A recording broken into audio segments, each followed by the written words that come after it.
ቅዱስ አሐዱ አምላክ አሜን። ጌታችን መድኃኒታችን ኢየሱስ ክርስቶስ በዚህች ምድር ላይ በተመላለሰበት ጊዜ በግል ያናገራቸው ሰዎች አሉ። ለብዙ ሕዝብ አስተምሯል፣ ለብዙ ጉባኤ ተናግሯል፣ በምኩራብ መጽሐፍ ገልጦ መጽሐፉን አብራርቶ ተናግሯል። በአንጻሩ ደግሞ አምላካችን ኢየሱስ ክርስቶስ እንግዲህ ገና ጾሙን ስንጀምር ዘወረደ ብለን ነው አይደል የጀመርነው። ራሱን ዝቅ ያደረገ ከሰማይ ወደ ምድር የወረደ አምላክ ነው እና ከሰማይ እንደመውረዱ ለመውረድ አይቸገርም። በጣም ከእያንዳንዱ ሰው ጋር ለመነጋገር እኛ እዚሁ ምድር ላይ ሆነን ነው መውረድ የሚከብደን አይደል አንዳችን ለአንዳችን። አምላካችን ግን ለአንድ ግለሰብ፣ ለአንዲት ሴት፣ ለአንድ ወንድ ጊዜ ሰጥቶ ቁጭ አድርጎ ያናገራቸው ችግራቸውን የፈታላቸው ብዙ ሰዎች አሉ። በተለይ በዮሐንስ ወንጌል ላይ እንደዚህ አይነት ብዙ ነገሮች ይበዛሉና ክርስቶስ ያነጋገራቸው አንዳንድ ሰዎች በሚል ርዕስ በተከታታይ እንማራለን። እግዚአብሔር አምላካችን በቸርነቱ እንዲያስተምረን ቅዱስ ፈቃድ ይሁንልን። የዛሬውን የመጀመሪያ ትምህርት በአጋጣሚ ይህ ሳምንት መጻጉዕ ስለሆነ ክርስቶስና መጻጉዕ በሚል ርዕስ እንማራለን። መጻጉዕ ማለት በሽተኛ ማለት ነው። በግዕዙ ጸጋአ ከሚለው ግስ ነው የተገኘው። መታመምን በሽታን የሚያሳይ ታሪክ ነው። በዚህ ስፍራ ክርስቶስ ከአንድ በሽተኛ ጋር ያደረገውን ነገር በዛሬ ትምህርታችን እናያለን። ከዛ ወደ ኋላ ተመልሰን ዮሐንስ ወንጌል ምዕራፍ 3 ላይ ኒቆዲሞስን እናገኛለን። ምዕራፍ 4 ላይ ሳምራዊቷን ሴት እናገኛለን። አሁን ምዕራፍ 5 ነው። ከዛ ስንሄድ ደግሞ ያቺ ዘማዊቷ ሴት ልትወገር የነበረችውን ሴት ከመወገር ከመሞት ያዳነበትን ታሪክ እናገኛለን። ከዚህ በኋላ የአይሁድ በዓል ነበረ። ኢየሱስም ወደ ኢየሩሳሌም ወጣ። በኢየሩሳሌምም በበጎች በር አጠገብ በዕብራይስጥ ቤተሳይዳ የምትባል አንዲት መጠመቂያ ነበረች። 5 መመላለሻ ነበረባት። በእነዚህ ውስጥ የውሃውን መንቀሳቀስ እየጠበቁ በሽተኞች፣ ዕውሮች፣ አንካሶችም ሰውነታቸውም የሰለለ ብዙ ሕዝብ ይተኙ ነበር። አንዳንድ ጊዜ የጌታ መልአክ ወደ መጠመቂያይቱ ወርዶ ውሃውን ያናውጥ ነበርና እንግዲህ ከውሃው መናወጥ በኋላ በመጀመሪያ የገባ ከማናቸውም ካለበት ደዌ ጤናማ ይሆን ነበር። በዚያም ከ38 ዓመት ጀምሮ የታመመ አንድ ሰው ነበረ። ኢየሱስ ይህን ሰው ተኝቶ ባየ ጊዜ እስካሁን ብዙ ዘመን እንዲሁ እንደነበረ አውቆ ልትድን ትወዳለህን? አለው። ድውዩም ጌታ ሆይ ውሃው በተናወጠ ጊዜ በመጠመቂያይቱ ውስጥ የሚያኖረኝ ሰው የለኝም፣ ነገር ግን እኔ ስመጣ ሳለሁ ሌላው ቀድሞኝ ይወርዳል ብሎ መለሰለት። ኢየሱስም ተነሳና አልጋህን ተሸክመ ሂድ አለው። ወዲያውም ሰውየው ዳነ፣ አልጋውንም ተሸክሞ ሄደ ይላል። ስለ ቃሉ አምላካችን ስም የተመሰገነ ይሁን። አምላካችን ኢየሱስ ክርስቶስ ከዚህ በኋላ ይላል የአይሁድ በዓል ነበረ። ኢየሱስም ወደ ኢየሩሳሌም ወጣ። የማን በዓል ነበረ? የአይሁድ በዓል ነበረ። እንግዲህ የአይሁድ በዓል የተባለው የፋሲካ በዓል ነው። እንግዲህ አይሁድ ፋሲካን ያከብሩ ነበር። አይሁድ ፋሲካ የሚያከብሩት አሁን እኛ የምናከብረውን አይነት ፋሲካ አይደለም። ፋሲካ ማለት መሻገር፣ ማዕዶት፣ መተላለፍ ማለት ነው።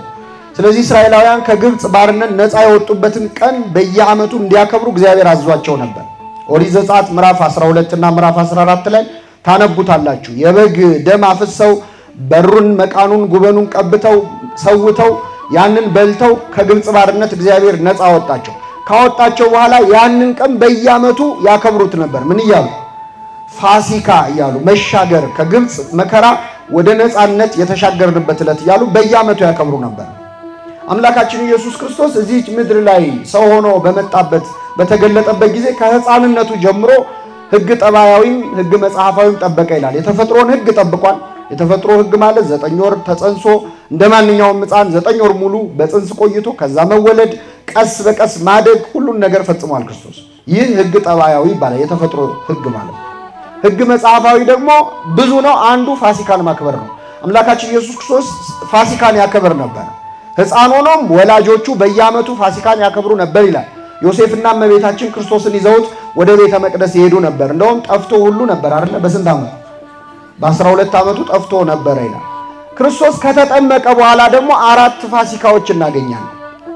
እንግዲህ 33 ዓመት ከ3 ወር እንላለን አይደል? በምንድን ነው የምናውቀው? በፋሲካዎቹ ነው፣ በበዓላቱ ነው። አምላካችን 4 ፋሲካዎችን አሳልፏል ከተጠመቀ በኋላ። የመጀመሪያው ዮሐንስ እንዳጠመቀው በቃና ዘገሊላ የመጀመሪያውን ተአምር አደረገ። ካደረገ በኋላ የአይሁድ ፋሲካ ነበር ይላል። ከዚያ ወደ ቤተ መቅደስ ሄዶ ምኩራብ ብለን በቀደም ያከበርነው ያሰብነው ቀን ማለት ነው። በቤተ መቅደስ ሄዶ ሲሸጡ ሲለውጡ የነበሩትን እንስሳ ሲሸጡ ገንዘብ ሲለዋወጡ የባንክ አገልግሎት ሲሰጡ የነበሩ ሰዎች ነበሩ ቤተ መቅደስ ውስጥ እና እነዚህ ሰዎች ገርፎ ያስወጣበት የመጀመሪያው ፋሲካ ምኩራብ ላይ እናስበዋል። ሁለተኛው ፋሲካ አሁን የምናነበው ነው። ሁለተኛው በዓል የሚባለው ይህንን በሽተኛ የፈወሰበት ለበዓል መጥቶ ወደ ኢየሩሳሌም ወጣ ይላል። ልክ በሩን እንደገባ መጀመሪያ የምታገኘው መግቢያ ነው የቤተ ሳይዳ መጠመቂያ።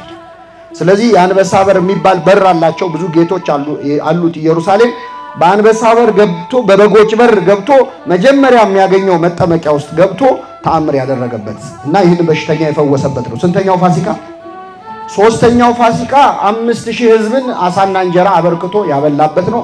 አራተኛው ፋሲካ የተሰቀለበት ነው። ስለዚህ አራት ፋሲካዎችን አድርጓል። ከነዚህ ሁለተኛው ላይ እድሜው 32 ዓመት በሆነው ጊዜ አምላካችን ኢየሱስ ክርስቶስ ለበዓል ወደ ኢየሩሳሌም ወጣ። ለበዓል ሲመጣ ወዴት ነው ሄደው? ወደ ቤተ ሳይዳ ወደ ተባለች የመጠመቂያ ስፍራ ይላል። አምላካችን እንግዲህ በሁሉ ነገሩ የሚያስተምር ነው። የክርስቶስ ሕይወቱ በሙሉ ትምህርት ነው። ቃሉ ንግግሩ ብቻ አይደለም። በስራውና በቃሉ ብርቱ ነቢይ ይባላል ክርስቶስ። የኤማውስ መንገደኞች እንደገለጹት መስበክ ብቻ አይደለም፣ የሚሰብከው ብቻ ሳይሆን የሚኖረውም ራሱ ስብከት ነው። አምላካችን በበዓል የት መሄድ እንዳለብን ነው ያስተማረን። እዚህ ጋር ልብ አድርጎ ወደ ኢየሩሳሌም መጣ። ለበዓል ለኢየሩሳሌም በዓል የመጣው ግን የሄደው ወዴት ነው? ወደ ቤተ መንግስት ነው አይደለም። ወደ ባለጸጎች ቤት ነው። ወዴት ነው ሄደው? ወደ ጠበል ስፍራ። እስቲ በዓል ለማክበር ወደ መናፈሻዎች እንሄዳለን። አሁን ደግሞ ብዙ መናፈሻ በዝቷል። ብዙ ሰው ልጆቹን ቤተሰቦቹን ይዞ ጥሩ ምግብ መጠጥ ያለበት እንደው የምንሄድበት እስክናጣ ድረስ የምንዝናናበት ቀን ነው በዓል። የበዓል ቀን ሆስፒታል መሄድ የሚያስብ ሰው አለ? የበዓል ቀን የታመሙ ሰዎች ጠበል ቦታ ላይ ያሉ ሰዎች። በነገራችን ላይ ከመታመም በላይ የበዓል ቀን ሲሆን ለህመምተኞቹ በጣም ሆድ የሚያስብስ ቀን ነው። ምክንያቱም በዛ በዓል ብዙ ትዝታ አላቸው። ከልጅነት ጀምሮ ብዙ ነገር ያዩበት ዓመት በዓል ነው። በደረሰ ቁጥር ይከፋሉ። ይህንን ሰው አይረዳም። ብዙ ጊዜ ይህንን የማድረግ ዝንባሌ የለንም። የሚያደርጉ ሰዎች ደግሞ አሉ። በእውነት ትልቅ ዋጋ የሚያሰጥ ነገር ነው። ክርስቶስ በበዓል ወደ ጠበል ቦታ ሄደ። የአይሁድ በዓል ነበረ፣ ወደ ኢየሩሳሌም ወጣ ይላል። ሌላው የማን በዓል ነው የሚለው? መልሱ እንጂ። የአይሁድ በዓል። በዓሉ የማን በዓል ነው? የእግዚአብሔር በዓል ነው። ኦሪት ዘጸአት ላይ ስትመለስና ስታነበው የእግዚአብሔር ፋሲካ ነው የሚለው መጽሐፍ ቅዱስ። የማን ፋሲካ?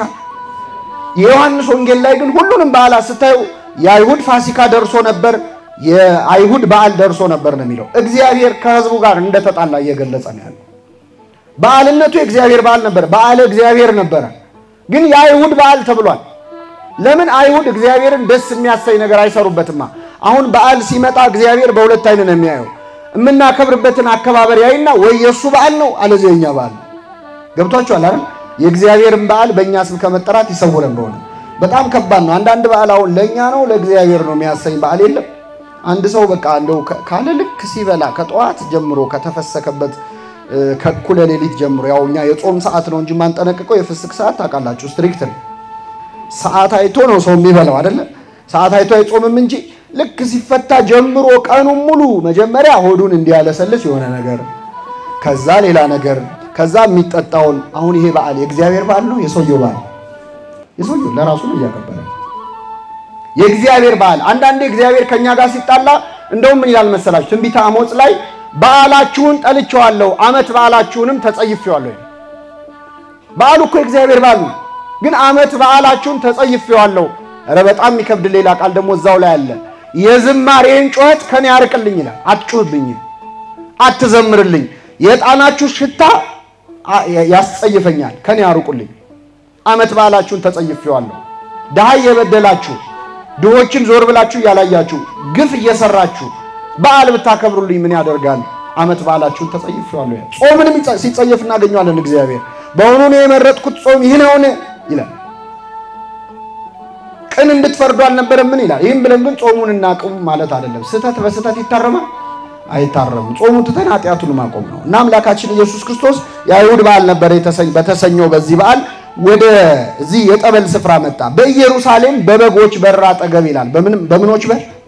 በጎች የሚገቡበት በር ነበር፣ ሰውም ይገባበታል። ግን የበጎች በር የተባለው ምን መሰላችሁ? እንግዲህ ዋና ኢየሩሳሌም ትልቁ ስራዋ የቤተ መቅደስ አገልግሎት መስጠት ነው።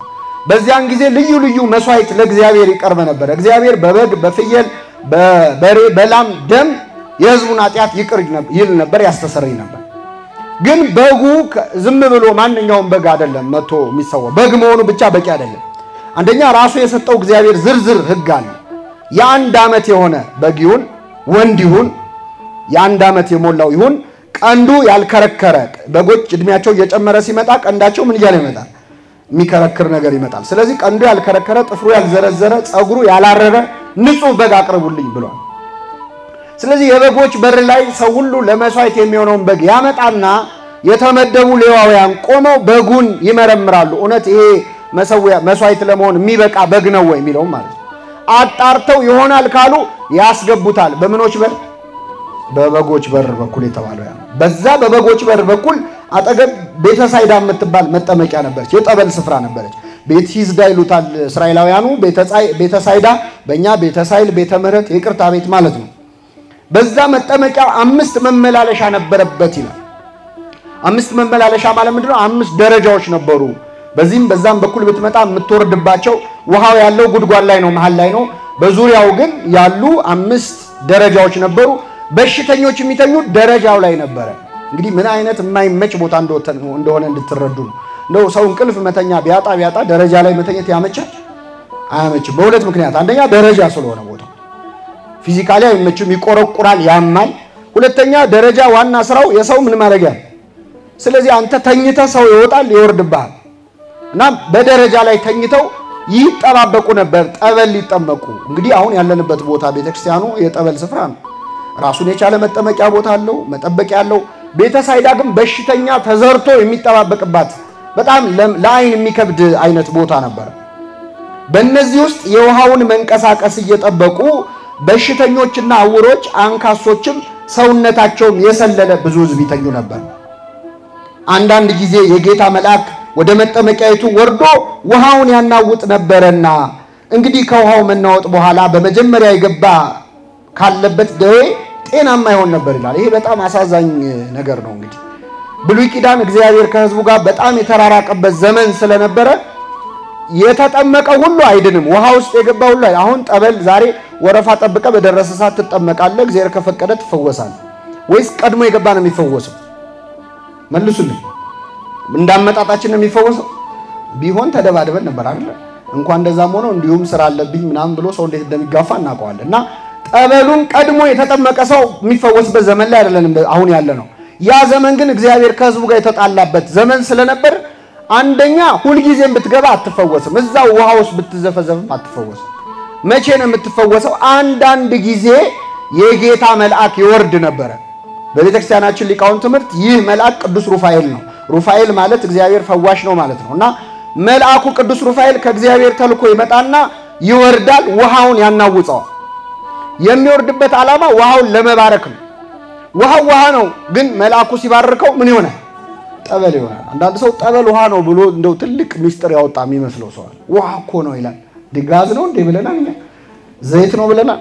ውሃማ ውሃ ነው፣ ግን የማን ስም ስለተጠራበት ነው የሚሰራው? የእግዚአብሔር። ንዕማን እኮ ብሏል፣ ተጠመቅ ዮርዳኖስ ወርደ 7 ጊዜ ብቅ ጥልቅ በል ሲለው ለውሃ ምን አለኝ ቃ ይላሉ ሊቃውንት።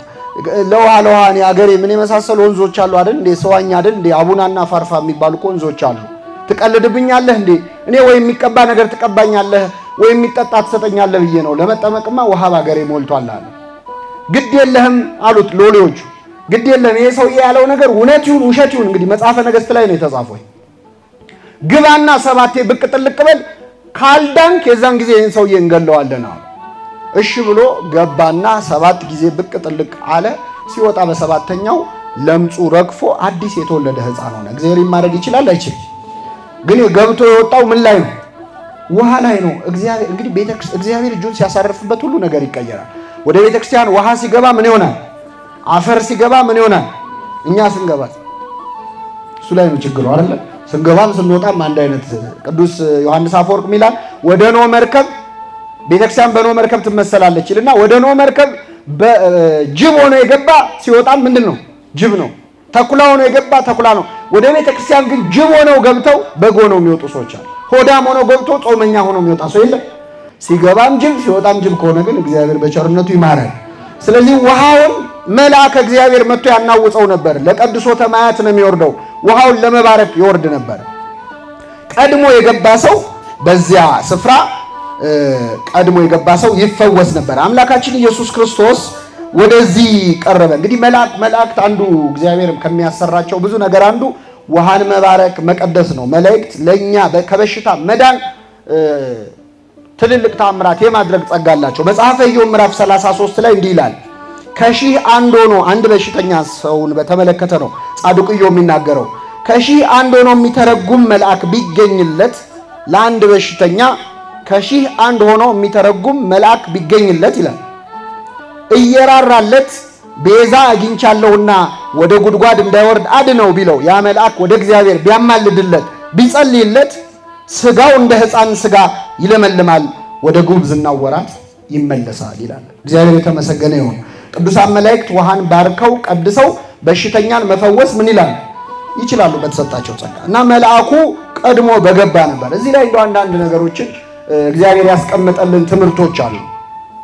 የመጀመሪያው ነገር አምላካችን ኢየሱስ ክርስቶስ ያ ዘመን ብሉይ ኪዳን ስለሆነ ነው ቀድሞ የገባ የሚፈወስ የነበረው። ሐዲስ ኪዳንም ቢሆን ግን አሁን ዛሬ የተጠመቀው ሁሉ አይፈወስም። ስለ ፈውስ ያለንን አስተሳሰብ እንድናስተካክል እዚህ ውስጥ በጣም ትልቅ ትምህርት አስቀምጦልናል። አምላካችን ኢየሱስ ክርስቶስ ወደዚህ መጠመቂያ ስፍራ መጣ። ሲመጣ በጣም ብዙ በሽተኞች አሉ። የሚበዙት አይነ ስውራን፣ እጃቸው የሰለለ፣ መራመድ የማይችሉ ናቸው። ለምንድነው አካል የጎደለው ሰው የበዛው? ቀድሞ ዘሎ መግባት ወደ ውሃው የማይችሉት ናቸው የበዙት። ውሃው ቀድሞ በገባ የሚፈውስ አይነት ስለነበር አምላካችን መጣ። ስንት በሽተኛ ፈወሰ? መልሱልኝ። አንድ በሽተኛ ወይስ አጠቃላይ እዛ ያሉትን በቃ እኔ መጥቻለሁ ከዚህ በኋላ ጠበል አያስፈልግም በሉ ተነሱ ብሎ አላለም። ለምን አንድ በሽተኛ ፈወሰ? ጨክኖባቸው ነው በሌሎቹ አይደለም። አንደኛ ስጋቸውን አልፈወሰውም እንጂ ነፍሳቸውን ፈውሷል። ቤተክርስቲያናችን ምን ትላለች? እስኪ በሉ ህሙማነ ነፍስን በትምህርት ህሙማነ ስጋን በተአምራት። እግዚአብሔር ፈውሱ ሁለት አይነት ነው። በሽታም ሁለት አይነት ነው። የስጋ በሽታና የምን በሽታ? የነፍስ በሽታ የሚፈወሰው በተአምር አይደለም። በምንድን ነው? በትምህርት ነው። ስለዚህ አንዱም በሽተኛ ሲፈውሰው ክርስቶስ እዛ ቦታ ላይ የተቀመጡት ሰዎች ደግሞ ያንን ተአምር በማየታቸው በክርስቶስ በማመናቸው በነፍሳቸው ተፈውሰዋል። ቤተክርስቲያን ቅድሚያ የምትሰጠው ከስጋ ፈውስ ይልቅ ለየትኛው?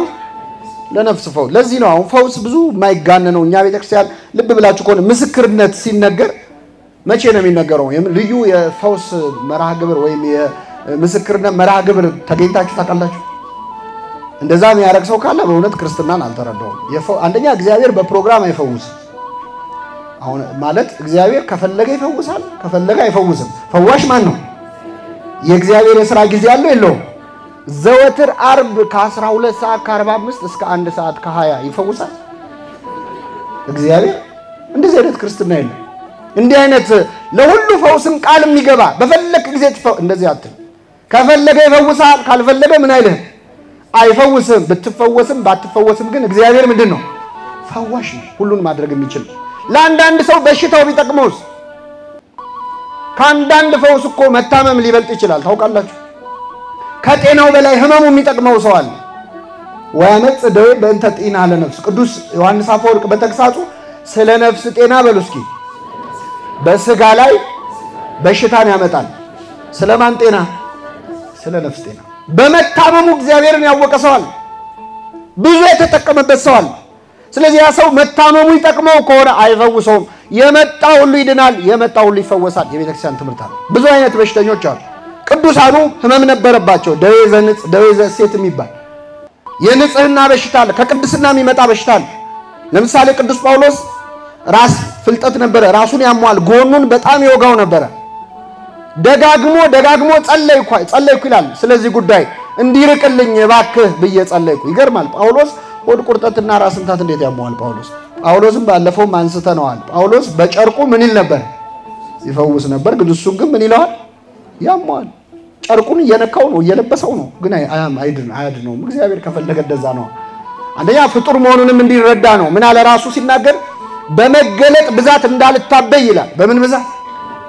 በእኔም እግዚአብሔር በእኔ አድሮ የሚያደርገውን ተአምር አይቼ እንዳልታበይ ጨርቄ እኮ ያድናል እንኳን እኔ እንዳልን በሽታ መጣብኝ የስጋዬ መውጊያ የሰይጣን መልእክተኛ ተሰጠኝ ይህ ነገር እንዲልቅልኝ መላልሼ ጸለይኩ ለመንኩት እግዚአብሔር ግን አለኝ ኃይሌ በድካምህ ይገለጣል አለኝ በሉ እስኪ ኃይሌ በምንህ በድካምህ ጸጋዬ በቃል አለኝ ስለዚህ ተውኩት አንዳንዴ እግዚአብሔር ለጸጋ የሚያመጣው በሽታ አለ በጸጋዬ ተጠቀም ኢዮብ የመጣለት በሽታ የዋጋ በሽታ ነበር ኢዮብ ባይታመም የትናቀዋለን እኛ አንድ ባለጸጋ ነበር ኖሮ ሞተ ነበር ህይወት ታሪኩ ያ ደዌ ግን ስለወረደበት ነፍሱን አጠበው ጸሎት የማያውቁ ሰዎች በበሽታ ምክንያት ጸሎት አውቀዋል ቤተክርስቲያን መሳለም የማይፈልጉ ሰዎች በበሽታ ምክንያት ጠበል ቀጆ ሆነዋል ቆመው አስተባባሪ በዚህ ጋር ትሄድ የሚሉ ማለት ነው አገልጋዮች ሆነዋል ለነዚህ ሰዎች መታመማቸው ጎዳቸው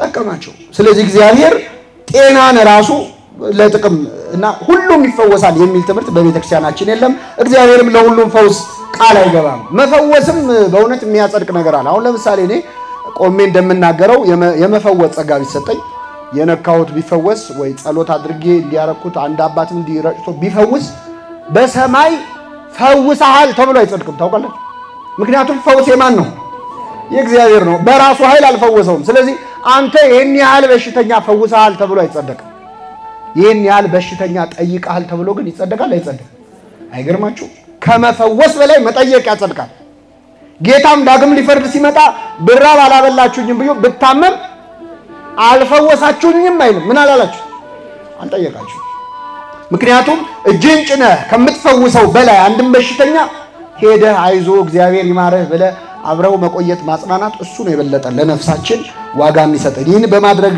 በእውነት የሚገኘውን ጸጋ ለመጠቀም ያብቃል ፈውሶ አይጸደቅም አምላካችን ይህንን አላለም ይህም በሽተኛ ለማንኛውም 38 ዓመት ወደተኛበት ወደዚህ የህመም ቦታ ቆየ መጣለት ክርስቶስ ስንት ዓመት 38 ዓመት እርግጠኛ ነኝ ብዙ ሰው እዚህ 38 ዓመት አልሞላም እዚህ ያለው እና የአንድ ሰው እድሜ የብዙዎቻችንን እድሜ ያህል ነው የኖረው ታሞ ማለት 38 ቀን መተኛት እንዴት ነው የሚያስጠላው ለ38 ቀን እንኳን ካልጋ አለመነሳ በጣም ከባድ ይሄ ሰውዬ ከዚያ በፊት ወጣት ቢያንስ ወጣት ሊሆን ይችላል ለምን ካላችሁ ክርስቶስ ኃጢያት ሰርቶ እንደታመመ ተናግሯል የዚህ ሰውዬ በሽታው ምክንያት ኃጢያት ነው በምን አወቅን ምን አለው አሁን ድስ ድናል የሚበልጥ ነገር እንዳይደርስብህ ከዚህ በኋላ ደግመ ኃጢያትን አትስራ ነው ደግመ ምንን አትስራ ስለዚህ ከዚህ በፊት ኃጢያት ሰርቷል አልሰራም ድሮ ሰርቷል ማለት ነው ስለዚህ ለዚህ በሽታ የሚዳርግ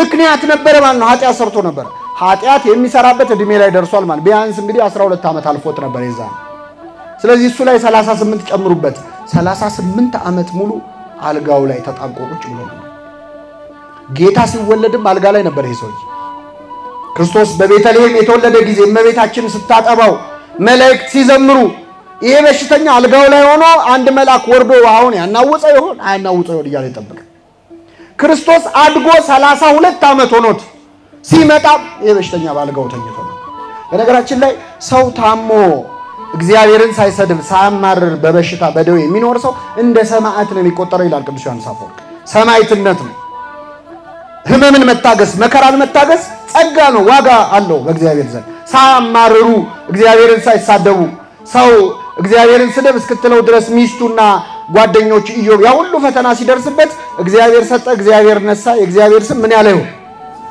በሽተኛ እንደውም እንግሊዘኛው ጥሩ ቃል ከላቲን የተወሰደ ፔሸንት ነው የሚባለው አይደል አው ፔሸንስ ትዕግስት ነው ፔሸንት ታጋሽ ማለት ታጋሲ ማለት እና መታገስ የቻለ በሽታን መሸከም የቻለ ሰው ከማን ዘንድ ዋጋ ያገኛል 38 ዓመት ይሄ ሰውዬ ተኝቶ በዛ ባልጋ ቁራኛ ነበር አምላካችን ኢየሱስ ክርስቶስ ወደዚህ ሰው ነው የመጣው መጣ ልትድን ተወዳለህ አለው እንመለስበታለን አይ ወደ መጠመቂያይቱ የሚያኖረኝ ሰው የለኝም እኔ እዚህ ተኝቼ ሳለ ሌላው ቀድሞኝ ምን ይላል ይድናል አለው ይህን ጊዜ ክርስቶስ ተነሳና አልጋህን ተሸክመ ሂድ አለው ያም ሰውዬ ወዲያውኑ ዳነ አልጋውን ተሸክሞ ሄደ ይላል የእግዚአብሔር ስም የተመሰገነ ይሁን ይሄ ሰውዬ 38 ዓመት ወረፋ የጠበቀው ምን ለማድረግ ነው መልሱልኝ ተጠበቀ አልተጠበቀ በምን ለመዳን ነበር ተስፋ ያደረገው በጠበሉ ዳና አልዳነ አምላካችን ኢየሱስ ክርስቶስ ጠበል ውስጥ አልጨመረውም 38 ዓመት አይኗን ያያትን ጠበል ሳይቀምሳት አልጋውን ተሸክሞ ከዛ እንደው ትንሽ ቀድቼ እንኳን ይዤ ልሂድ አላለም። ይገርማቸዋል። እንደው ከናፈቀችኝ አላለም። አልጋውን ተሸክሞ ወጣ። ይሄን ሰው የክርስቶስ ያዳነው በጠበል ነው ያለ ጠበል ነው? በመጀመሪያ ጠበል ነው ጸበል ነው የሚባለው? የከተማ ሰዎች ናችሁ ጸበል ነው የምትሉት። ጠበልም ሚንታታብን በምን ምክንያት መሰላችሁ? ክርስቶስ አንድን አይነ ስውር ዮሐንስ ወንጌል ላይ ፈውሶት ነው። ጸበል ማለት በግዕዝ ትቢያ ማለት ነው፣ አፈር ማለት። ጠበል ደግሞ ውሃው ነው። አንድን አይነ ስውር ግን ሊያድነው ፈለገና ምራቁን መሬት ላይ እንትፍ አለ እና ጭቃ ለወሰ፣ አፈር ለወሰ። አፈር በግዕዝ ምንድነው ብያቸዋል? ትቢያው ምንድነው? ጸበል ነው። ከዛ ለወሰና አይን ሰራለት፣ አያየ መጣ። ይሄ ሰው የዳነው በጸበል ነው በጠበል ነው? አቤት በጸበል ነው በጠበል? አልተጠመቀም እንደሄዶ ተጠምቋል። በሰሌው መጠመቂያ ተጠመቃለው፣ ተጠምቆ መጣ። የዳነው በጸበል ነው በጠበል? በሁለቱም ነው። ስለዚህ አሁን ጸበልና ጠበል የሚንታታብን ትንሽ የተማረ ሰው ስተት ነው ልላችሁ ነው። እሺ ጥሩ ነው፣ ወንጌል ከማወቅ የሚመነጭ ነው። ለማንኛውም የሰውዬ 38 ዓመት ደጅ የጠናው ይችን መጠመቂያ ፈልጎ ነበር። እግዚአብሔር ግን ያለ ጠበል አዳነው። ምን ሊለው ነው የፈለገው? አንደኛ ይሄ ሰውዬ እዛች ጠበል ውስጥ ገብቶ ቢድን ኖሮ ምን ይላል? እንዴ መዳን ይነሰኝ እንዴ? የጠበቅኩት ኮረፋ ስንት ዓመት ነው? እኔ ያልዳንኩኝ ማን እንደዚህ እንላለን እኮ አንዳንዴ። መጀመሪያ አርግልኝ እንለውና እግዚአብሔር ሲያደርግልን ለነገሩ እኔም እኮ እንላለን። ተማሪ ፈተና ሊደርስ ሲል ከጉድ አውጣኝ ይላል። እንደው አደራህን ጌታዬ ይላል። እግዚአብሔር ረድቶት ጥሩ ከሰራ ለነገሩ እኔ እኮ ቤዛ አለኝ ይላል። ጥሩ ትምህርት ቤት ነው የተማአትሉ እንደዛ እንዳይል ሰበብ እንዳያገኝ አይኗን እያያት የነበረችውን ጠበል እያሳየው እሱ ግን እንዲሁ ፈወሰ። በጠበልም ያለ ጠበልም እግዚአብሔር መፈወስ ይችላል አይችልም? አንድ በሉ። ሁለተኛ ለዚህ ሰውዬ እግዚአብሔር ከዚች መጠመቂያ ውጭ ሌላ መንገድ ያለው አይመስለውም ለማዳን። በቃ እዛ ውስጥ ገብተህ ካልተነከርክ አትድንም ነው የሱ ጭንቅላት የሚያስበው። ስለዚህ ከአምልኮ ምንም አልቀረውም፣ ሌላ መፍትሄ ያለ አይመስለውም። እቺ ውሃ ብቻ ነች አዳኝ የምትመስለው። እግዚአብሔር መጣና ውሃዋን የፈጠርኳት እኔ ነኝ፣ እሷን ሳትነካ እኔ ላድንህ እችላለሁ ብሎ ያለ ጠበል አዳነው። በጠበልም ብንድን ያለ ጠበልም ብንድን ግን የሚያድነን ማን ነው? እግዚአብሔር። ደግሞ ይሄን ስናገር ጠበል መጠመቅ የማይወዱ ሰዎች ደስ ይላቸው እኮ ይላሉ። እኔም ለዚህ እኮ ነው እኔ ድሮም ጠበል ደስ አይለኝም። የዛሬው መምህር ደግሞ በደንብ ተናገረ ካላችሁ የመጽሐፍ ቅዱስ ሙሉ መጽሐፍ ነው። ሌላ ጥቅስ ልጨምርላችሁ። እውር ሆኖ የተወለደውን ሰው ግንባር ብቻ ሆኖ ነው የተፈጠረ የነበረው አይደል? አገኘው። ከዛ እሱን ምን አለው? ጭቃ ለወሰ፣ አይን ሰራለት። ከዛ ሄደ በሰሌው መጠመቂያ ምን በል ተጠመቃለው። አይነ ስውር ሰው ገደል ሄደ ተጠመቅ ይባላል? ዝም ብሎ መፈወስ ይችላል አይችልም? ክርስቶስ እየቻለ እማያየውን ሰው ወደ ጠበል ላከው። እግዚአብሔር ያሳያችሁ። ክርስቶስ ጠበል ተጠመቁ ይላል ለካ። አንዳንድ ሰው ጠበል ስንል እግዚአብሔርን ክርስቶስን አታውቁም የሚል የዋህ ሰው አለ። አረ ጌታ ራሱ ጠበል ተጠመቁ ይላል፣ አድራሻው ሁሉ ይጠቁማል። ይሄድና በሰሌው መጠመቂያ ምን በል ተጠመቅ። ያ ሰው የቃል ባጠገቡ ያገኘው በእጁ የዳሰሰው ማን ነው? ክርስቶስ ነው። እንዴ ጌታ ሆይ አንተ እያለ የምን ጠበል የምን ዙሪያ ጥምጥም ነው? እዚሁ አድነኝ እንጂ አላለም። እሺ ብሎ ሄደ። ጠበል ባያስፈልግ ኖሮ ይህንን አይነ ስውር ሰው ወደ ጠበል ምን አይለውም ነበር። አሁን ተመልከቱ ክርስቶስ ምን እያስተማረን እንዳለ። ጠበል ቦታ ያለውን ሰውዬ ያለ ጠበል አዳነው። ከጠበል ውጭ ያገኘውን ሰውዬ ደግሞ ወዴት ሄዳለው? በጠበልም ብንድን ያለ ጠበልም ብንድን የሚያድነን ማን ነው? እግዚአብሔር። የየሰው እምነቱ የተለያየ ነው። አንዳንድ ሰዎች አሁን ሕክምና ልትሄድ ስትል ሲያዩ እነሱ ጠበል መጠመቅ በጣም እምነት ኖሯቸው ተጠምቄ ነው ምንድነው የሚሉ ከሆኑ ይታዘበዋል።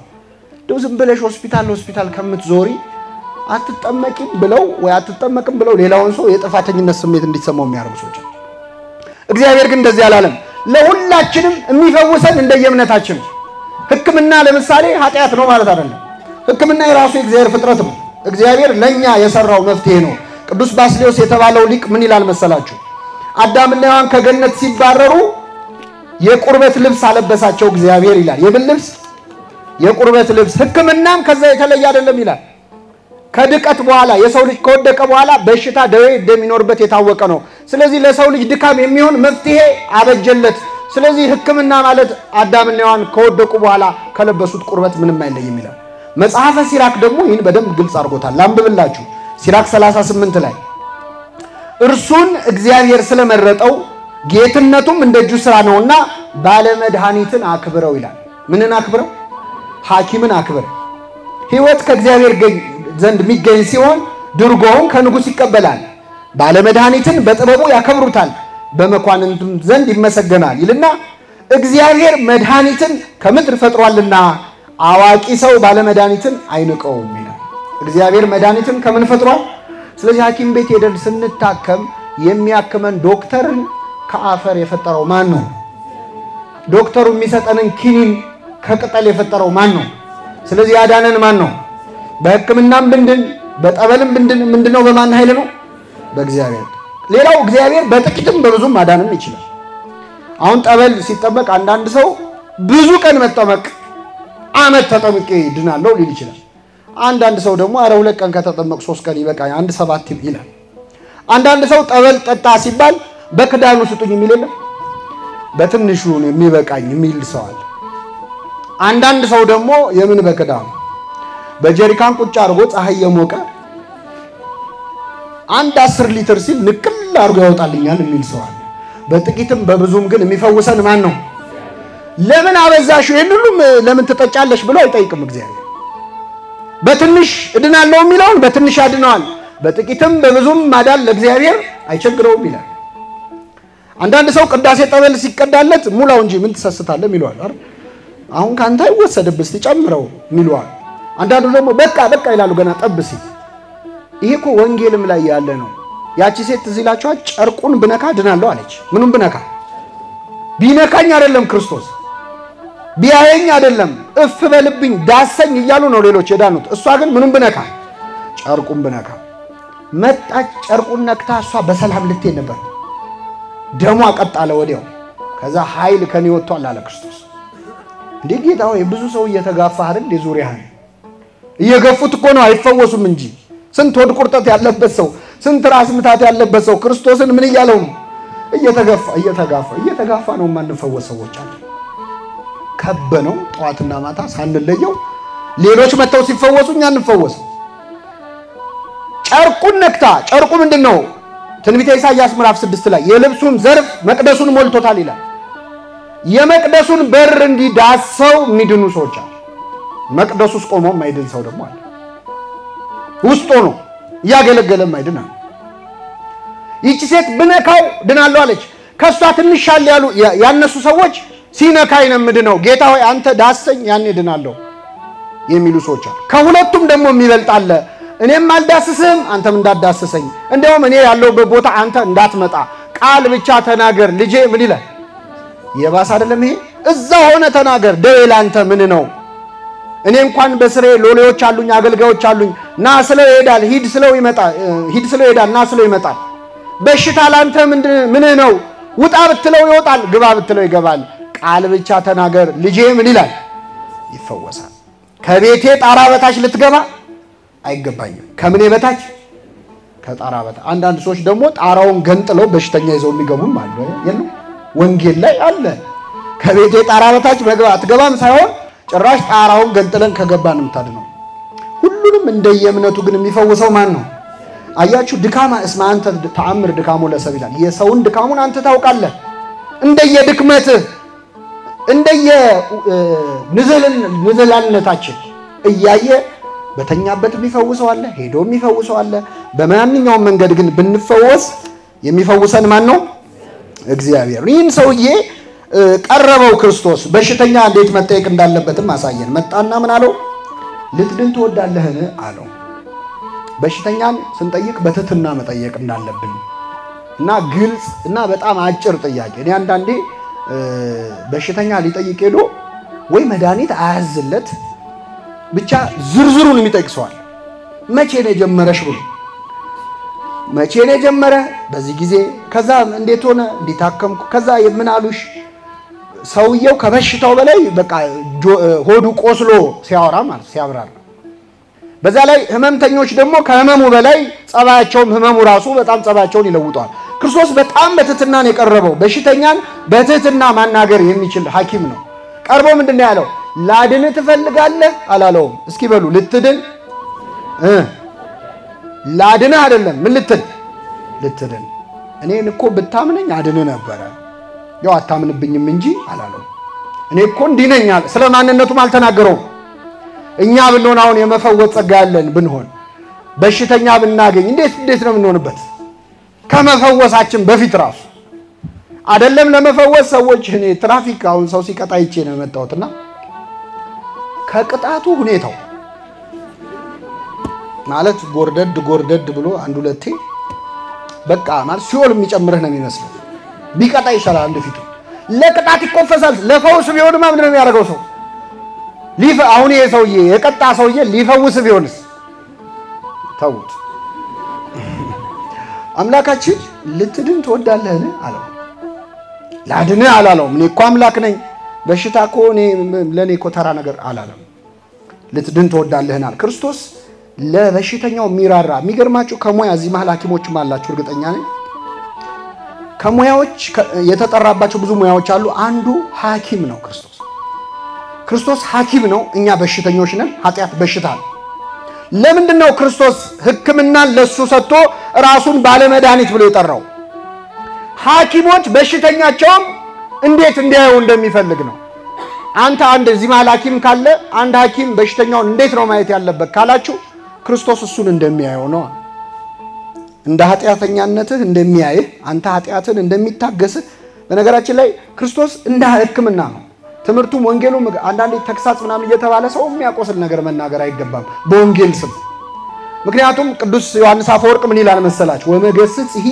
ይኩን ከመማዕተም ወጽኑ አቃል የሚገስጽ ሰው የሚሰብክ ሰው ወንጌልን አይቆጣ በጣም ቃሉ ጭካኔ የተሞላበት ጽኑ አቃል አይሁን ታዲያ ምን ይሁን ይልናም ይላል መሰላችሁ ቁስል እንደሚፈውስ ሐኪም ይሁን ይላል ምን እንደሚፈውስ ቁስል የሚፈውስ ሰው መድኃኒት ሲያረግ እፍ ይያለ መድኃኒቱ ቢያቃጥልም እፍ ይያለ በሽተኛውን አዝኖ እንደሚፈውስ እንደዛ አድርጎ ይፈውስ ይላል ክርስቶስ እንደዛ ነበር ማንንም በክፉ ቃል ሰብሮ ያቅም ጌታ ምን ይላል አይጮህም በአደባባይ ድምጹን የሚሰማ የለም እንዲያውም ይላል የተቀጠቀጠ ሸንበቆ አይሰብርም ነበር ክርስቶስ ሸንበቆ ከተቀጠቀጠ ወዲያ መስበር ቀላል ነው እሱ ግን አይሰብርም የሚጤስ የጧፍ ክራ ያጠፋም ነበር ምን ማለት ነው በኃጢያት ተቀጥቅጦ ሊወድቅ የደረሰ ነፍስ ክርስቶስ በንግግር አይጎዳው ሊጠፋ ትንሽ የቀረው እንደሚጤስ የጧፍ ክር ያለ ህይወት ያለውን ሰው አይጨክንበትም በፍቅር ነው የሚያናገረው ሐኪም ስለሆነ ማለት እና በሕክምናውም ዘርፍም በሌላም ዘርፍ መጨካከል እንደሌለብን በሚያሳይ መንገድ ራሱን መድኃኒት አድርጎ ባለመድኃኒት አድርጎ ክርስቶስ ገልጿል ቀርቦ በትህትና ጠይቅ ሐኪሞች እንግዲህ ሐኪም ደግሞ ሲባል ይኸውላችሁ አንዳንዴ ሐኪሞች በተለይ በድራማ ምናምን ላይ በቴሌቪዥን የምናያቸው ሐኪሞች ደግሞ አሉ ዝም ብለው የሚያገርቅ የሚስቁ ለበሽተኛ በቀን 400 በሽተኛ ያየ መሳቅ ይቻላል ይሄ ጤናም አይደለም አይደል ስለዚህ እንደዛም እንዲሆኑ መጠበቅ የለም ድራማ ላይ እንደምናየው መሆን የለበት ብዙ በጠባብ ፋሲሊቲ በጠባብ ሆስፒታል ውስጥ ለመጣል ሄደው ደህና ነህ እያሉ ጸጉሩን እያሻሹ ሊያዋሩ አይችሉም ይሄ ሁኔታው አይፈቅድም ስለዚህ ለነሱም ትንሽ እንዘንላቸው ጫናቸውን አይተን ግን ደግሞ እነሱም ደግሞ እንደ ገራጅ ሰራተኛ ባያስተናግዱ ደስ ይላል አሁን ገራጅ ሰራተኛ መኪና ተበላሽቶ ሲመጣለት ለመኪናው ፍቅር ይሰጣል መልሱልኝ አይዞ ይለዋል መቀጥቀጥ ነው ዝም ብሎ አይደለ ስለዚህ አንዳንድ ሐኪም አሁን እንደ ገራጅ ሰራተኛ እንደ መካኒክ በሽተኛውን ዝም ብሎ እንትን ይላል ይመመው አይመመው ይሰማው ሰው መሆኑን መዘንጋት ማለት ክርስቶስ ቀረበና ልትድን ትወዳለህን አለው ሲለው ጌታ ሆይ እንግዲህ ልትድን ትወዳለህን ማለት ድሮስ አሁን ይሄ ጥያቄ ምን አይነት ጥያቄ ነው ያስብላል አይደል ድሮስ በሽተኛ መዳን የማይፈልግ በሽተኛ ማን አለ አሁንኛ ጥያቄውን ስንሰማ በእርግጠኝነት ምን ማለቱ ነው ግን ጌታ ሳንል አንቀርም በሆዳችን ልትድን ትወዳለህ ይባላል አንደኛ ክርስቶስ የሰውን ነፃነት ስለማይነካ ለመዳንም ፈቃድን እንደሚፈልግ ነው ያንዳንዳችን እንድንድን ይፈልጋል በሽተኛም ሆኖ በነገራችን ላይ መዳን የማይፈልግ አለ ታውቃላችሁ ህመሙ መተዳደሪያ የሆነ ሰውም አይጠፋም አይደል ብዙ እንዳይነካበት የሚፈልግ እንዴ ደና በበሽታው የሚኖርም ሰው ሊኖር ይችላል እኮ ከበሽታው ጋር የሚኖር አለ በበሽታውም የሚኖር ሰው አለ የሚተዳደር ልትድን ትወዳለህን ብሎ ጠየቀው ምን ብሎ መለሰ ጌታ ሆይ በሉ እስኪ ሌላው ቀድሞኝ ይድናል ወደ መጠመቂያይቱ የሚያኖረኝ ሰው የለኝም ምን የለኝም ሰው የለኝም ይሄንን በሽተኛ እናደንቀዋለን ጌታ ሆይ ብሎ ነው የጀመረው ማን ሆይ አሁን 38 ዓመት የተኛ ሰው መጥቶ ጥያቄ ሲጠይቀው ጌታ ሆይ ይላል ምን ፈለክ ነው? ሀርት ፒፕል ይባላል። የተጎዱ ሰዎች ይጎዳሉ ሰው። በተለይ በሽታ ደግሞ አመል ይነሳል። ይህ ሰውዬ ግን በትህትና መለሰ። አያውቀውም። ማን አንተ ልትድን ትወዳለህ ብሎ ጥያቄ ምን ማለት ነው አላለም። እዚህ ላይ ማመስገን አለብን መጻጉዕ እና ክርስቶስን ልትድን ትወዳለህን ብሎ ጠየቀው። ጌታ ሆይ ከኔ ቀድሞ ሌላው ሰው ሁሉ ወደ መጠመቂያይቱ የሚያኖረኝ ሰው ስለሌለኝ ሌላው ቀድሞኝ ይድናል አለ። ሲጨመቅ ሐሳቡ መዳን ምን እላለሁ እፈልጋለሁ ማለት ነው። የዚህ በሽተኛ በጣም ልብ የሚነካ ንግግር ምንድነው? ወደ መጠመቂያይቱ የሚከተኝ የሚያኖረኝ ሰው የለኝም። ይሄ ሰውዬ እንደው ያለ ሰው ነው የተፈጠረው። ሰው የለኝም ምን ያለው በነገራችን ላይ ዘመድ የለኝም አላለም። ምን የለኝም ዘመድ ብቻ አይደለም። አንዳንዴ አሁን ዘመዶች ይሸሹና ቢያንስ ሰው አጣጣም አይደል? ለነፍሱ ያደረ እግዚአብሔርን የሚፈራ አንድ ሰው አይጠፋም። ግን ሰው እንኳን አጣ። የሰውዬ አጠገቡ የሚሆንለት ዝምድናው ቀርቶበት ብቻ እዛ ውሃ ውስጥ ገፍትሮም ቢሆን የሚጥለው አንድ ሰው አጣ። ሰው የለኝም እኔ እዚህ ሆኜ ሌላው ቀድሞኝ እየመጣ ሲድን ነበር አለ። በጣም ከባድ ነው። እሱ ታሞ እዛ አልጋ ላይ ተጣብቆ ከሱ በፊት መተው ከሱ በኋላ ድነው የሚሄዱ ሰዎች አሉ። ምናልባትም በመጡ በአንድ ቀናቸውም ተጠምቀው የዳኑ ሰዎች ሊኖሩ ይችላል። አይ ይሄ ሰውዬ ብዙ ዓመት ቆይቷል አሁን ውሃው ሲናወጥ ቅድሚያ ለሱ እንስጠው ሰው ይላል አይልም። ስስታሞች ነን እኛ ለራሳችን ነው ቅድሚያ የምንሰጠው።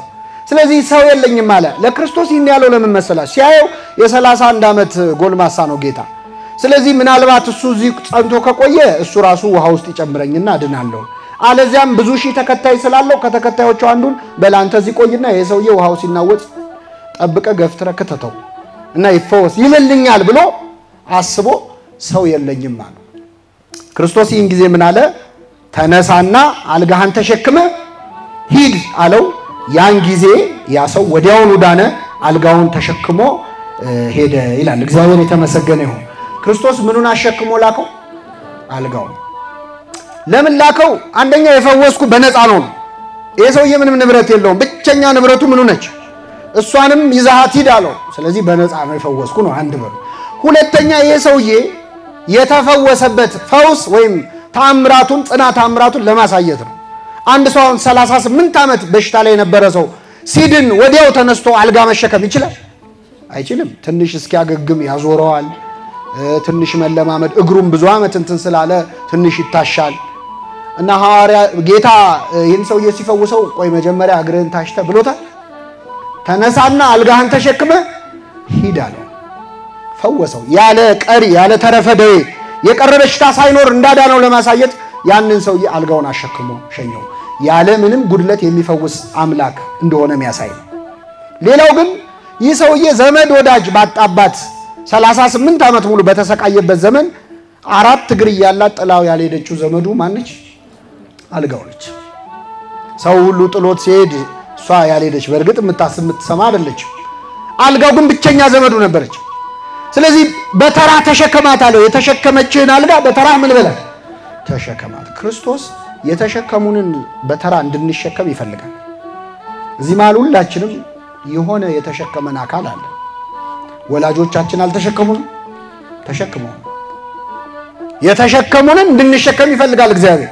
ወላጆች እንዴት እንደተሸከሙን አስታውሱ። ሕፃን ሆነን መንቀሳቀስ በማንችልበት ጊዜ በአግባቡ መብላት በማንችልበት መጠጣት በማንችልበት ጊዜ በአግባቡ ሄደን መጸዳዳት በማንችልበት ጊዜ እንዴት ባለ ትዕግስት ነው ያሳደጉን ወላጆቻችን።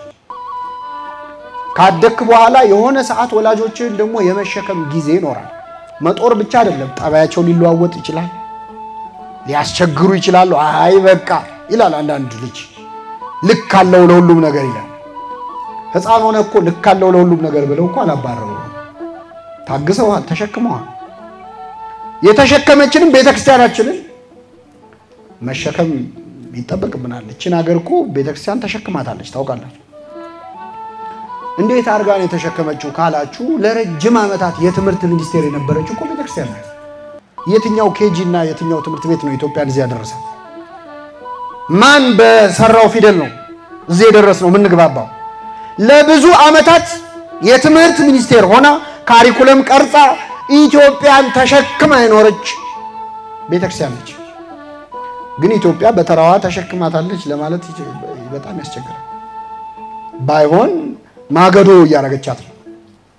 አልጋውን ሰባብራ ብዙ ነገር እያረገች ነው የተሸከመቻትን ቤተክርስቲያን። ሀገርም እንደ ሀገር የተሸከመችን ውለታ ዋለችልን ብሎ እግዚአብሔር ሰው ሁሉ የተሸከመውን እንዲሸከም ውለታ ከፋይ እንዲሆን ይፈልጋል እግዚአብሔር። ስለዚህ ተነሳና አልጋውን ተሸክመ ሂድ አለው። ያ ሰውዬ ወዲያውኑ ዳነ፣ አልጋውን ተሸክሞ ሄደ ይላል። በነፃ ማዳኑንም የሚያሳይ ነው። ሌላው መቼ እዚህ መሃል ወጣቶች ናችሁ፣ ወንጌል ሁሉ ጊዜ ለኛም ጭምር ነው። አንዳንዴ ይሄ ሰውዬ 38 ዓመት ሙሉ እድናለሁ ብሎ ሲጠብቅ የነበረው በጠበሉ ነው። ከዚያች ጠበል ውጪ ሌላ መዳኛ መንገድ የለም ብሎ ነው የሚያስበው። ሌላም ቦታ እንዳይሄድ በርግጥ እግርም የለውም አይደለም፣ መሄድ አይችልም። እና አንዳንድ ወጣቶች ትምህርት ተምረው ተመርቀው የሆነ ነገር ሰርቲፊኬት ኖሯቸው የሚጠባበቁ አሉ። በህይወታችን ውስጥ የሆነ የምንጠባበቀው ጠበል አለ እንዲፈውሰን ማለት። ተማሪው ሲቪውን ያስገባና እስኪደወልለት ይጠብቃል ቁጭ ብሎ። ከዛ ሌላ ሰው መጥቶ ስራ የለም አትሰራም እንደዚህ አታረግም ሲለው ስራማ ፈልግ ነበር ግን ስራ የሚያስገባኝ ምን የለኝም፣ አቤት ሰው የለኝም ይላል። አዲሱ መጻጉዕ ማለት ሰው የለኝም ይላል።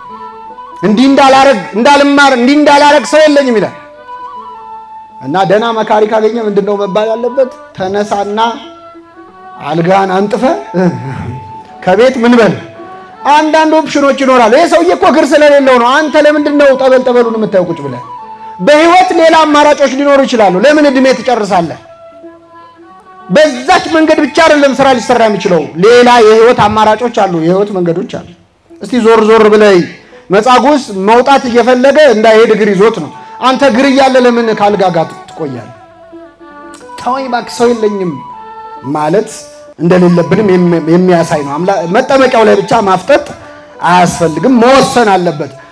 መጻጉዕ ተነሳና አልጋን ተሸክመ ሂድ ሲባል ያ ሰውየም ወዲያውኑ ድኖ ተነሳና አልጋውን ተሸክሞ ሄደ። አንድ አሁን 38 ዓመት እግሩ ሽባው ነው የኖረ ሰው ተነሳ ብትለው ምንድን ነው የሚለው? ትቀልድብኛለህ እንዴ? እኔ እኮ ፈልጌ ያመጣሁት ነገር አይደለም። መነሳት ብፈልግ እኔ አልነሳም እንዴ? እንዴት ነው የምነሳው? ማሳመን ሰውየውን ተነስ ለማለት ለማሳመን በጣም ረጅም ጊዜ ይፈጃል። ይሄ ሰውዬ ጌታ ካረገለት ተአምር በተጨማሪ እሱ አምኖ መነሳቱ ራሱ አንድ ነገር። ተነሳ ሲባል እኔ ልነሳ አላል። እንደና አብርሃምና ሳራ አልሳቀም። ትወልዳላችሁ ሲባል እኛ ያለ ልንወልድ ሳቀች፣ ጓዳ ገባ። ሚስት ሳራ እንደ አባቷ ባሏም ስቋል። አብርሃምም እየሰገደ ሳቀ ይላል። እስኪ በሉ እየሰገደ ስግደትና ሳቅ አብሮ ሄዳል። አሳቀው ትወልዳለህ ሲባል ሳራ ደግሞ ጓዳ ሆና ሳቀች። እንደ ሳራ ለምን ሳቀች አለ እግዚአብሔር። ኧረ አልሳኩም ማለት የለም ሳቅሽ እንጂ አለ። ኧረ አልሳኩም። ከማን ጋር የምትከራከረው? ከእግዚአብሔር ጋር። እግዚአብሔር ልብን የሚሰማ አምላክ እሷ ጓዳ ገብታ ሳቀች አልሰ ያውቃል። እና ያስቅ ነበር ለብዙ ሰው። ተነሳ ካልጋ ሲባል መነሳት እምነት ይፈልጋል። አምኖ ተነሳ።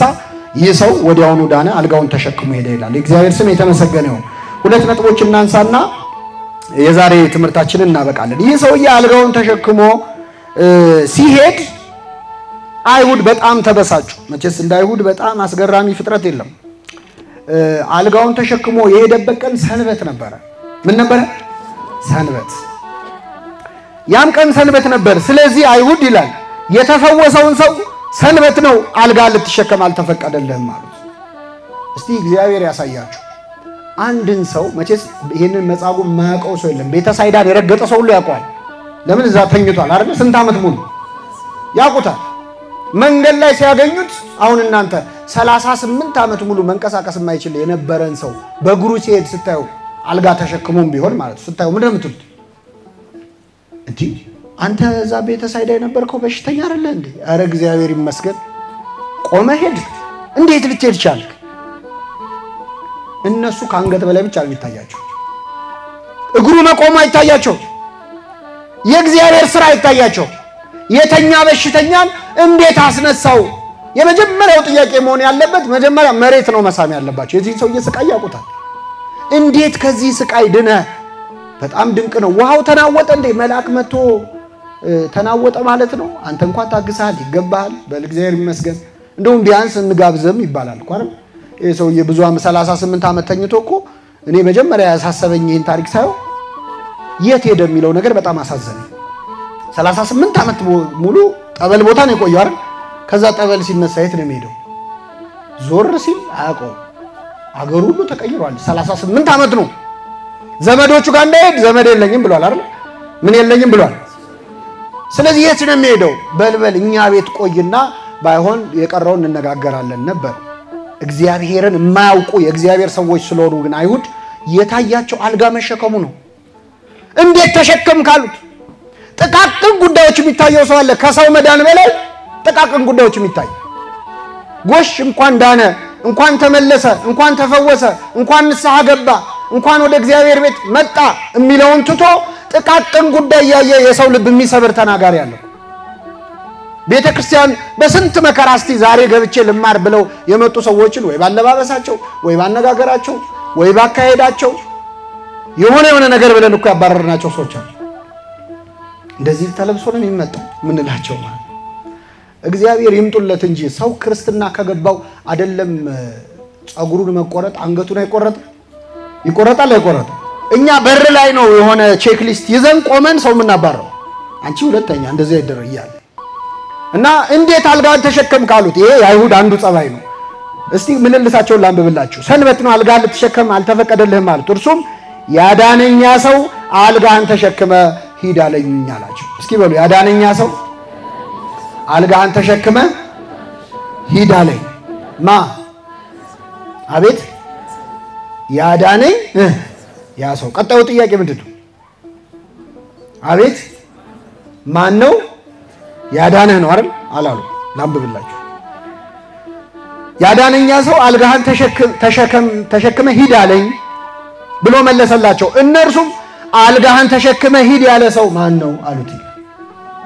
ያዳነህ ማን? እንግዲህ ቶት ፓተርኑን ስታዩት የጥያቄውን ፓተርን ስታዩት ምንድነው ያለው? ያዳነኛ ሰው አልጋህን ተሸክመ። ቀጣዩ ጥያቄ ምንድነው? ማን ነው? እሷን መስማት አይፈልጉ። አይሁድ መርጠው ነው የሚሰሙት፣ መርጠው ነው የሚጠይቁት። ይገርማችሁ በጣም ብልጥ ናቸው። የጌታን ማዳን መስማት አይፈልጉም። ማን ነው ያዳነህ ላለ ማለት ማን ነው አልጋህን ተሸክመ። እንደዚህ ፎልት ፋይንደር ከመሆን እንደው እንከን ፈላጊ ከመሆን እግዚአብሔር ይሰውራል። ዝም ብሎ በቃ ከእያንዳንዱ ጥሩ ነገር ውስጥ ከፈውስ ውስጥ እኮ ከመሃል ክፋት የሚያወጣል። ከፈውስ ውስጥ ተንኮል ከመሃል የሚያወጣ ያን ማረጉን ደግሞ እንደ መንፈሳዊነት የሚቆጥር ሰው አለ። እና አይሁድ የዚህን ሰውዬ ፈውስ ማመስገን ሲገባቸው አልጋን ተሸክመ ያለ ሂድ ያለ ማን ነው አሉት። ያም ሰው ይላል ብዙ ሕዝብ በዛ ስፍራ ነበሩና ኢየሱስን ፈቀቅ ብሎ ነበርና የፈወሰው ማን እንደሆነ አላወቀም ይላል። ያዳነንን ካለማወቅ በቸርነቱ ይሰውረን። ሕዝብ ብዙ ስለነበር አላወቀው ማለት አንዳንዴ ግርግር ክርስቶስን ይሸፍንባል። ሆያ ሆየ ክርስቶስን ይሸፍንባል። ሸፈነበት። አላወቀም ማን እንደፈወሰው አላወቀም ይላል። ክርስቶስም ወቀኝና ላድና አለ ማለቱ እዚህ ላይ ማድነቅ አለብን። አልጋህን ተሸክመ ሄድ አለው። አልጋውን ተሸክሞ ሊሄድ ሲል ቆይ ከመሄድ በፊት ማን ነው ያዳነህ ብትባል ማን ልትል ነው? እኔን በደንብ ወቀኝ ብሎ አላስተዋወቀም። ማዳኑን እንጂ መታወቁን የሚፈልግ አምላክ አይደለም። እኛ ብንሆን ለክሬዲቱ ነው የምንጨነቀው። ለትንሽ ለሰራናት ነገር ቤት በኩል መጀመሪያ መጨረሻ ከዛ ከጀርባ ስማችን ካልተነሳ በጣም አስቸጋሪ ነው። አምላካችን ግን አድኖት ሂድ ብሎ ትቶት ነበር፣ አላወቀው። መጨረሻ በመቅደስ አገኘው ይላል። እቺን ቃል እኔና እናበቃለን። በምን አገኘው? በመቅደስ አገኘው። ክርስቶስ ሁላችንንም አድኖናል። ከ38 ዓመት አልጋ ብቻ ሳይሆን ከሲኦል ባርነት ነው ነፃ ያወጣን። ያዳነን አምላካችን እኛን የት ነው የሚያገኘን? ሲፈልገን መቅደስ ነው የሚያገኘን። ዳንኩኝ ግን መልሼ በኃጢአት ወደቅኩ ይላል ቅዳሴያችን።